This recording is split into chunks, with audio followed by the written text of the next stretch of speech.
Alors, bonjour et bienvenue à ce défi de cartographie aujourd'hui. Pour faire la carte, tu auras besoin d'une règle, d'un crayon plomb, de 3 couleurs idéalement de crayon feutre ou de stylo, rouge, bleu et noir, 2 surligneurs et un crayon de couleur. Moi, je vais utiliser le vert. Alors, aujourd'hui,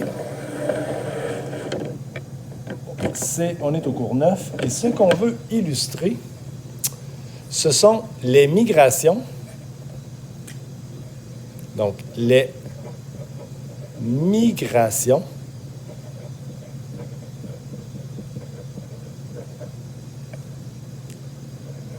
et le réseau de transport. Et comme on est en histoire, évidemment, on veut se situer dans l'espace, mais aussi dans le temps. Donc, on est dans la période entre 1850 et 1896, donc à la fin dans la deuxième moitié du 19e siècle. On ferme la parenthèse. Et c'est parti. Notre première étape va être de compléter la légende. Alors, pour la légende, on vient ici et on va premièrement tracer au crayon plomb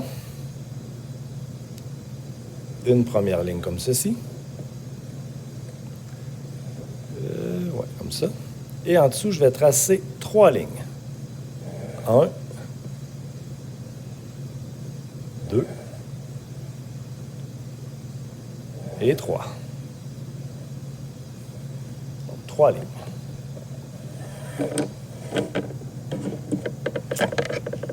Le premier élément qu'on va vouloir indiquer sur notre carte, ce sont les chemins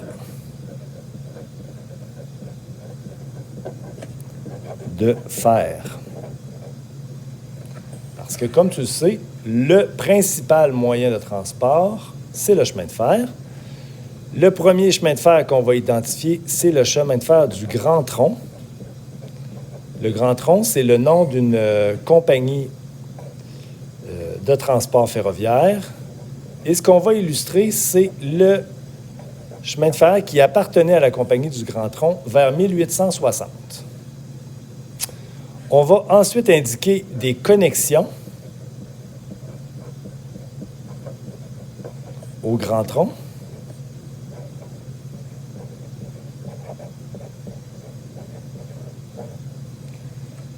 Et un deuxième chemin de fer qui est l'intercolonial. Intercolonial, ça signifie qu'on passe d'une province à l'autre. Donc, l'intercolonial. Et celui-là, ce sera vers 1876.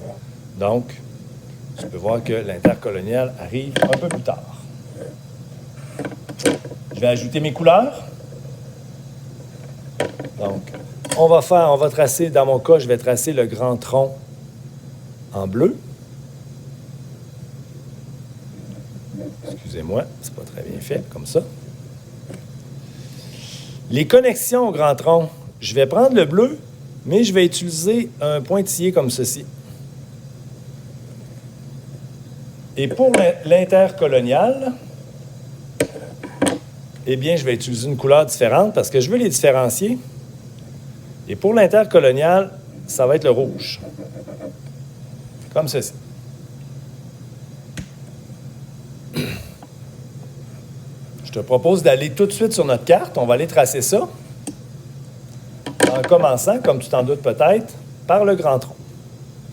Alors, le Grand Tronc, c'est un chemin de fer qui, dès 1850, unit la province du Canada. Donc, et le Haut et le Bas Canada sont reliés par ce chemin de fer-là. Ça commence à un point ici qui s'appelle Rivière-du-Loup. Tu peux voir, je suis en face de la rivière Saguenay. Il y a une gare très importante ici. Je vais tracer un L parce qu'on est à Lévis. Tu remarqueras qu'on est sur la rive sud du fleuve, donc on est à Lévis, on n'est pas à Québec.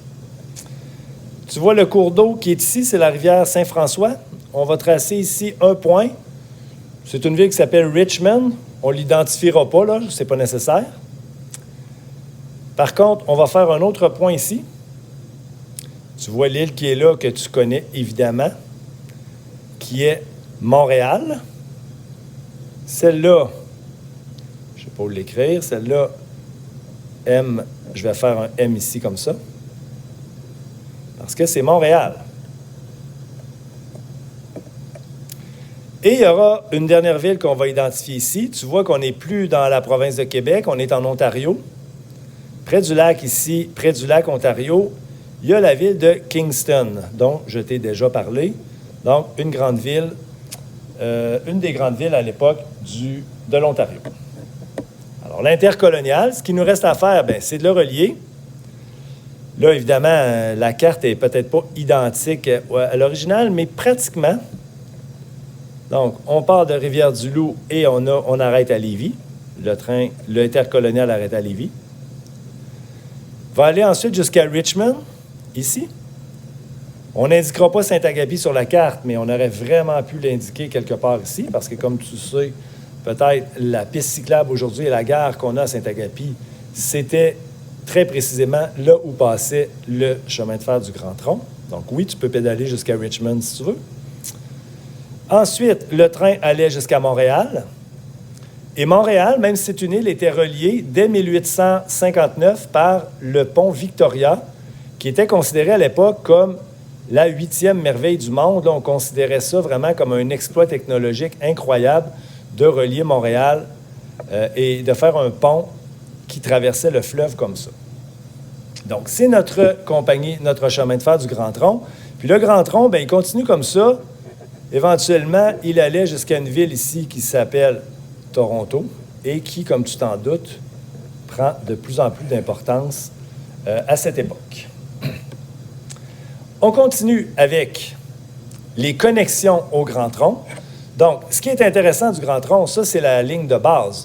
Mais à partir des années 1850, on va, et jusqu'à 60 et même un peu après, on va connecter différents chemins de fer. Un premier ici, on part de Richmond qui est là, donc de notre point, et on va descendre ici. C'est approximatif, mais on va aller jusque-là. Comme ceci. Et on va aller jusqu'à Portland. Si tu es déjà allé en vacances à Old Orchard, c'est à côté de Portland. Ville qui s'industrialise aux États-Unis. Comme tu peux t'en douter, Montréal va beaucoup profiter de ce chemin de fer-là. Notamment, il y a une ligne de chemin de fer très importante ici qui va aller, et là, ce n'est pas illustré sur ma carte, mais ça va aller jusqu'à une ville ici qui s'appelle Boston. Comme tu peux t'en douter, ce chemin de fer-là permet vraiment au commerce de se développer beaucoup. Montréal devient une ville très importante. Ici, on a une autre ligne de chemin de fer qui est connectée au Grand Tronc. Là, tu vois, j'ai modifié un peu. C'est très approximatif, mais j'aimerais quand même que tu saches que si on continue vers le sud comme ça, bien, Montréal devient automatiquement connecté avec une ville qui grossit beaucoup, qui s'appelle New York. On va aller ici jusqu'à... Il y a une autre ligne de chemin de fer ici qui nous amène à Plattsburgh, près du lac Champlain. Et à partir d'ici, on s'en va vers les villes des Grands Lacs, notamment vers la ville de Buffalo, qui est située un peu plus loin ici. Donc, ce que je veux te faire observer, c'est qu'avec le chemin de fer du Grand Tronc, Montréal, particulièrement, devient accessible, en fait, peut échanger des marchandises avec, oui, entre l'Ontario et le Québec, mais plus tard, même avec les États-Unis. Quand on parlait du traité de réciprocité, bien, ce transport-là par chemin de fer est très utile. Le chemin de fer suivant qu'on va identifier, bien, c'est notre intercolonial. L'intercolonial, je te rappelle, je vais le faire en rouge.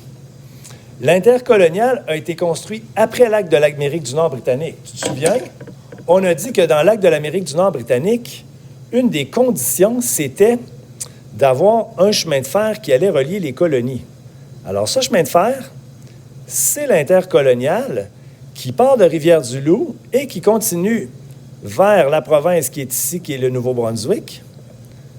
Il y a un arrêt ici dans une ville qui s'appelle Moncton, qui est la capitale du Nouveau-Brunswick. On ne l'identifiera pas, mais quand même, on fait notre point. Et ce chemin de fer-là, finalement, parcourt le Nouveau-Brunswick comme ça.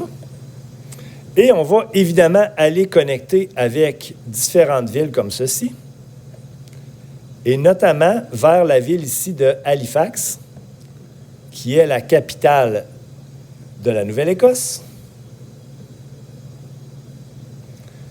Et donc, ce chemin de fer permet vraiment de relier la province de l'Ontario et le Québec avec le Nouveau-Brunswick et la Nouvelle-Écosse.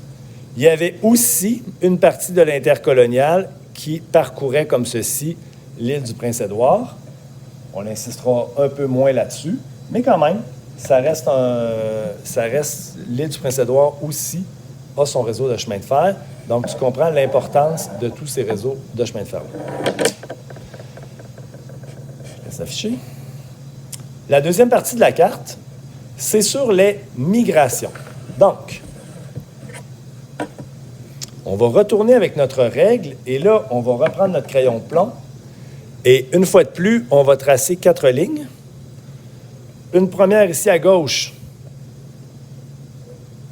pour donner notre titre. Et on va faire ici 3 lignes ici parce qu'il y a vraiment 3 phénomènes que je veux te présenter. 3 phénomènes migratoires que je veux te présenter à cette époque, qu'on doit comprendre. Bon, ce qu'on va indiquer ici, notre titre ici, ce sont les migrations. Je te rappelle, des migrations, ce sont des déplacements de population. Donc, une migration, c'est un déplacement de population. Ça peut être des gens qui arrivent dans le pays. Et d'ailleurs, notre premier point ici, ce sera immigration transatlantique.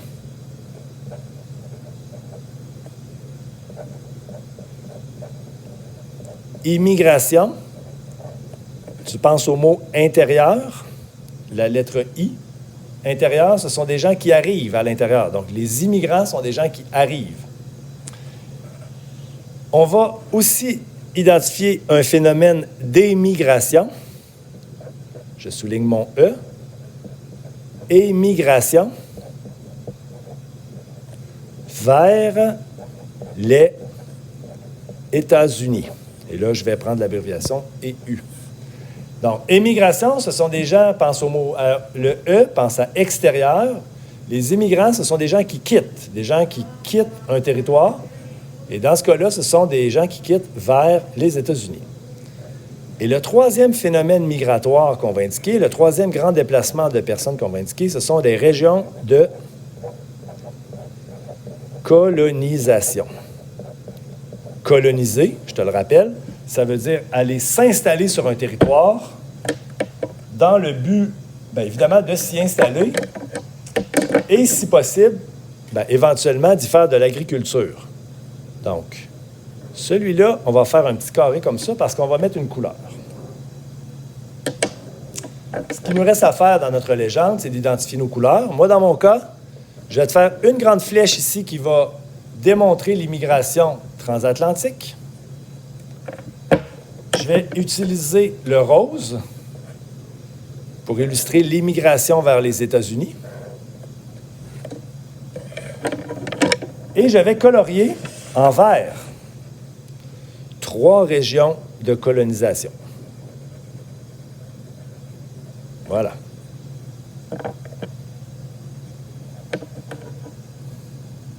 Alors, l'immigration transatlantique. Transatlantique, c'est très simple. Ça signifie qu'il a traversé l'Atlantique. Donc, ce sont des gens qui arrivent, comme tu t'en doutes sûrement, des îles britanniques.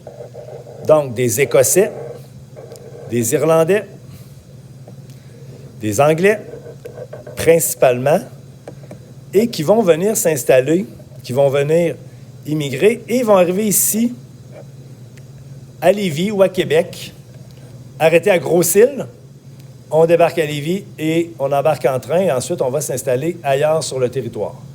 L'immigration transatlantique, je vais la faire arrêter à Lévis parce que c'est l'endroit vraiment où ces gens-là arrivent. Ensuite, pour ton information, à Québec, à cette époque-là, il y avait environ 30 000 habitants. Et il y a certaines années où on a vu jusqu'à 50 000 immigrants arriver dans une année. Donc, tu peux voir de nombreux immigrants. Ces gens-là ne restaient pas à Québec, mais par la suite, ils s'en allaient ailleurs sur le territoire. L'émigration vers les États-Unis.